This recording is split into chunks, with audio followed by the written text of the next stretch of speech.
नमस्कार, exam junction तक study YouTube channel पे आपका स्वागत है। इस वीडियो में चर्चा करेंगे फ्रेंड यूपी ट्रिपल एस से वीडियो री एग्ज़ाम के लिए जो 2018 की भर्ती निरस्त हुई थी उसके बारे में चर्चा करेंगे। परीक्षा कब होगी, साथ ही साथ बात करेंगे 17,000 भर्ती फंसेगी कि नहीं फंसेगी, यानी कि कोर्ट का मैटर हो सकता है कि नहीं, ये भी चर्चा करेंगे। और इसमें होगा किन लोगों का फ़ायदा, इसकी बिंदु पर चर्चा करेंगे।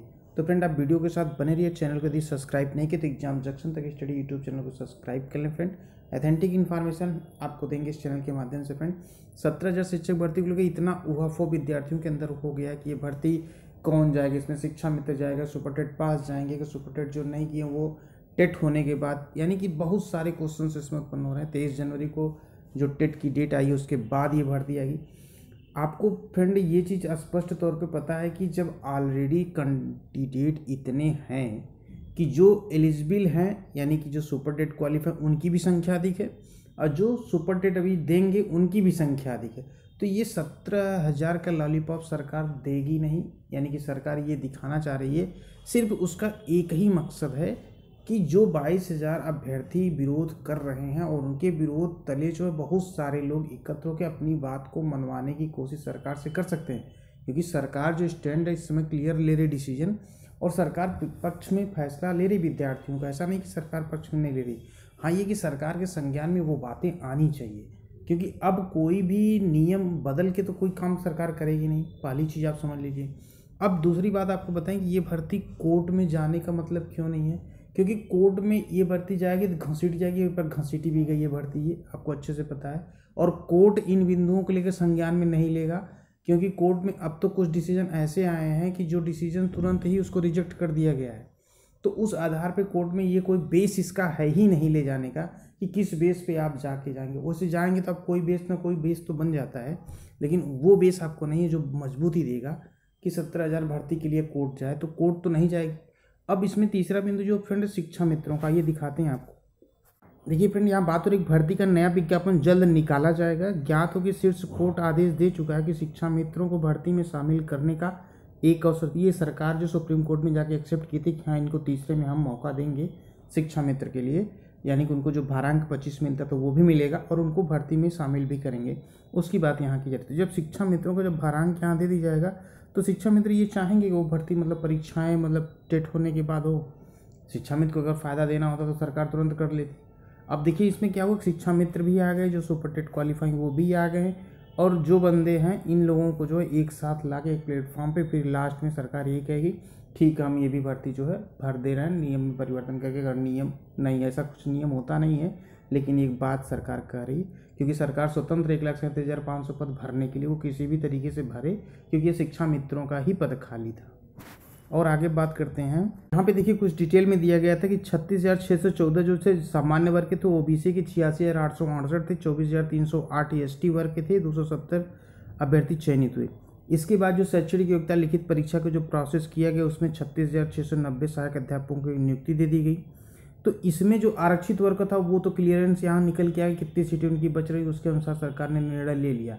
अब बची जो 17,000 सीटें, तो जब आपको निर्णय लेना ही था तो महोदय अगर आपने स्टेटमेंट दिया था, मेरी बात को आप ध्यान दीजिएगा मित्रों, इस पॉइंट को ध्यान दीजिए। जब सरकार ने कहा था कि हम जो सीटें हैं 22,000 खाली, उसमें हम नियम नहीं बदल सकते क्योंकि उसमें बीटीसी में एग्जाम जो बीटीसी के अभ्यर्थी दिए थे 68,500 रिटर्न हुआ था, तो ये 6,000 सीटें ऊपर से टपकी तो है नहीं है, ये सीटें वहीं से तो आई हैं। तो फिर नियम वो तो बदल गया, आप खुद समझिए कि वो नियम बदल गया यहाँ पे ना, अब तो वो नियम रहा नहीं। तो फिर सरकार कैसे बैकफुट चले जाएगी, नहीं हम ये भर्ती नहीं करेंगे। तो ये बस ये सरकार ये चाह रही है कि कुछ दिन इसको डिले करते हैं, उसके बाद जब जैसा देखते हैं विद्यार्थियों का जैसा होगा उसी अनुसार जो स्टैंड क्लियर सरकार कर देगी। यही होगा 17,000 शिक्षक भर्ती के लिए। कोर्ट में जाएगी नहीं, अगर कोर्ट में जाएगी तो औंधे मुँह ये गिर जाएगी, डिसमिस हो जाएगा केस, उस नहीं टिकेगा ही नहीं, कोई बेस है ही नहीं है। क्योंकि मुझे इतना अनुभव है कि कोर्ट में क्या प्रोसीजर्स होती है बहुत अच्छे से पता है, इसलिए कोई इसका बेस है नहीं, तो वो टिकेगी नहीं। और दूसरी बात जो इसमें शिक्षा मित्र का, तो शिक्षा मित्र को अवसर मिलेगा क्योंकि सुप्रीम कोर्ट में सरकार ने भी अपना जो है हलफनामा दिया है कि हम इनको अवसर देंगे, तो उनको भी दे, सबको दे, लेकिन सरकार ये स्टैंड क्लियर करेगी कुछ दिन बाद। फ्रेंड बात कर लेते हैं वीडियो की। अब फ्रेंड देख लीजिए, एक साल के बाद जो है एक नोटिफिकेशन, जो मतलब नोटिफिकेशन इन द सेंस ये समझ लीजिए कि जो शेड्यूल जारी किया गया ट्रिपल विद्यार्थियों ने बहुत विरोध किया, भाई आप एक शेड्यूल हमको दीजिए कि परीक्षा कब कराएंगे, कौन सी परीक्षा कब कराएंगे। तो वो अपने शेड्यूल पे तो कायम रहता नहीं यूपी ट्रिपल एस सी। तो उसने शेड्यूल जारी कर दिया एकदम 1 साल बैक टू बैक। मार्च में कैंसिल होती है परीक्षा, मार्च में इसका एग्जाम कराएंगे। देखिए कितना सटीक, विद्यार्थियों को बेवकूफ़ बनाने के लिए। वीडियो की परीक्षा जो होगी मार्च में होगी, टाइम टेबल में आ गया। अब विद्यार्थी ये हो गया ठीक है मार्च में आ गया, तब तक कोर्ट का मैटर चल रहा है, तो एक बहाना हो गया कोर्ट में चल रहा है। कोर्ट ने अब डिसीजन दे दिया है और ये भर्ती फ्रेंड जो है 24 मार्च 2021 यानी कि 23/12/2018 को आयोजित शामली ग्राम पंचायत अधिकारी पर निर्णय हो गया था कि ये प्रतियोगिता परीक्षा जो है निरस्त किए जाने का निर्णय सरकार ने लिया था। 24 तारीख को देखिए ये सूचना हो गई थी। अब जब बताइए 1 साल बाद स्टैंड क्लियर परीक्षा कराने का, अब जब कोर्ट का डिसीजन आ गया तो आप ये खुद समझिए सरकार के पास टाइम कहाँ है। मार्च में सरकार का तो गठन होना, 20 तक एटलीस्ट सरकार बन जाएगी, क्योंकि 12 जनवरी के बाद चुनाव आचार संहिता, आपको सब क्लियर बता रहे हैं, यही सब चीज़ें प्रक्रियाएँ हैं, 12 तक हो जाएगा। तो आप ये बताइए कि उस बीच में सरकार कहाँ परीक्षा कराएगी, तो फिर ये परीक्षा जाएगी अप्रैल मई में, तो ऐसा नहीं होगा। सरकार फरवरी मंथ में जो है एक कोई निश्चित डेट लाए, क्योंकि देखिए जूनियर असिस्टेंट 2019 का रिजल्ट आएगा, उसके बाद आपका वनरक्षक की परीक्षा को डिले करना, वनरक्षक की परीक्षा कोई स्टैंड भी क्लियर नहीं। हाँ इसको रखें वरीयता क्रम में, लेकिन सबसे वरीयता क्रम में इनको ये वीडियो एग्जाम कराना था उस समय जब ये कैंसिल हुई थी।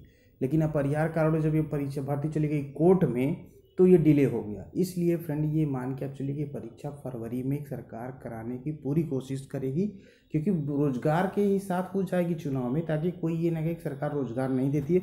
वैसे भी बीजेपी की बड़ी फजीयत होती है रोजगार को लेकर के। तो फ्रेंड ये वीडियो बहुत लंबी हो जाएगी, तो आप समझ गए होंगे परीक्षाएं जो होंगी 17,000 क्या होगा, इन सब का मैटर जो है क्लियर हो गया। और भी कुछ अगर मुझे ऑथेंटिक इन्फॉर्मेशन मिले तो उसकी एक वीडियो आपको जरूर बताएंगे फ्रेंड। और आप अपनी पढ़ाई पर ध्यान दीजिए, बाकी ऑथेंटिक इन्फॉर्मेशन आपको एग्जाम तक स्टडी पे मिलती रहेगी फ्रेंड।